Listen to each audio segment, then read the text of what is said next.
열린교회 성도 여러분 안녕하세요. 7월 20일 매일 성경 묵상 함께 하겠습니다. 오늘 나눌 말씀은 히브리서 11장 11절에서 22절의 말씀입니다. 함께 읽겠습니다.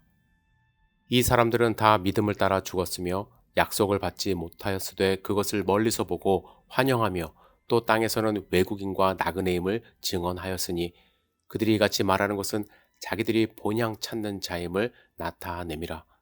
그들이 나온 바 본향을 생각하였더라면 돌아갈 기회가 있었으려니와 그들이 이제는 더 나은 본향을 사모하니 곧 하늘에 있는 것이라. 이러므로 하나님이 그들의 하나님이라 일컬음 받으심을 부끄러워하지 아니하시고 그들을 위하여 한 성을 예비하셨느니라.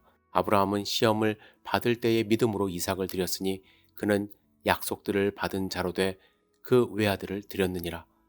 그에게 이미 말씀하시기를 내 자손이라 칭하는 자는 이삭으로 말미암음이라 하셨으니 이는 하나님이 능히 이삭을 죽은 자 가운데서 다시 살리실 줄로 생각한지라. 비유컨대 그를 죽은 자 가운데서 도로 받은 것이니라.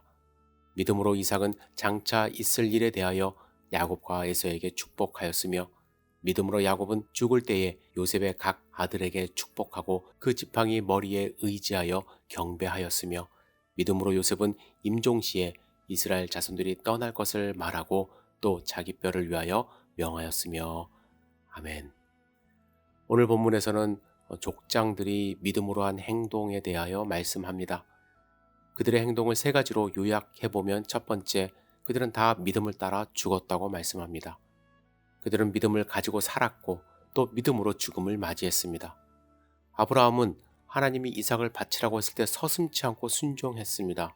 하나님이 언약을 지킬 것이라는 믿음이 있었기 때문에 죽음 이후의 일을 두려워하지 않았던 것이죠.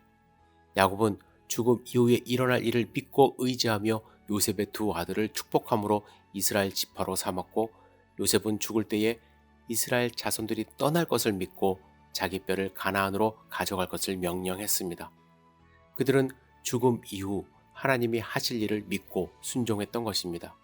둘째, 그들은 약속된 것을 받지 못하였지만 믿음 안에서 인내했습니다. 그들은 자신들이 소망하는 것을 하나님께서 장래에 주실 것을 믿고 있었습니다. 아브라함과 이삭은 가나안 땅에 정착하면서 가나안 거류민들과 싸워야만 했습니다. 야곱은 밧단 아람 외삼촌 집에서 20년간 종처럼 봉사했습니다. 요셉은 형들에 의해 종으로 팔려 애굽으로 내려가야만 했습니다. 그곳에서도 모함을 받아 감옥까지 갔었죠. 만약에 그들에게 믿음이 없었다면 그 중간에 그들은 포기했을 것입니다. 세 번째, 그들은 땅에서 믿음으로 외국인과 나그네로 살았습니다.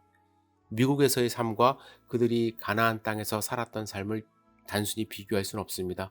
미국은 살기 편한 선진국이기 때문이죠. 하지만 조금은 그들을 이해할 수 있는 것이 미국에서의 삶은 늘 불안하고 어디를 가든지 이방인과 같은 느낌으로 살아갈 수밖에 없습니다.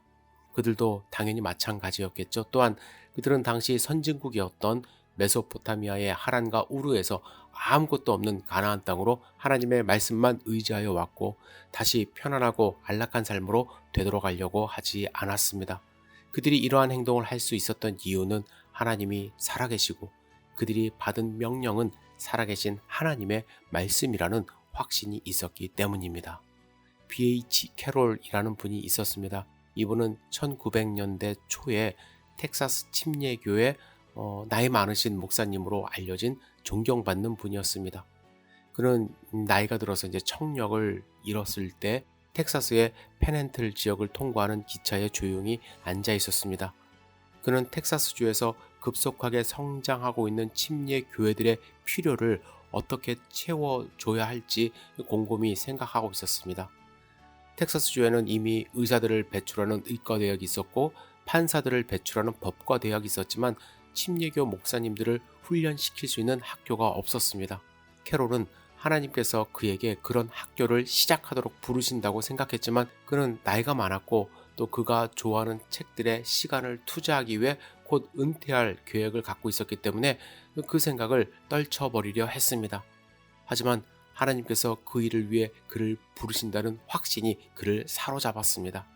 기차 의자에서 벌떡 일어났어요. 그리고 그 앞에 있는 의자의 등받이를 두 손으로 꽉 잡고 주님, 이것은 주님의 뜻이 분명합니다. 인간에게는 불가능한 일이지만 하나님께는 가능합니다.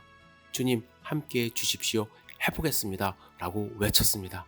그런 다음 주위를 돌아보니까 함께 열차를 타고 있던 승객들이 다 이상하다는 듯이 혹은 우습다는 듯이 그를 바라보고 있었어요. 그는 창피함을 느끼며 자리에 앉았지만 그 일을 하기로 결단했습니다. 믿음의 결단으로 무장한 그는 1908년 폴스월스 지역에 있는 사우스웨스트 베프티스트 디얼로지컬 세미너리를 창설했어요. 지금 침례교단에 있는 신학교 중에선 가장 큰 신학교입니다. 여러분, 눈으로 볼 수 없는 하나님의 부르심에 그는 응답했던 것입니다. 그리고 하나님을 기쁘시게 하는 믿음을 보여준 것이에요.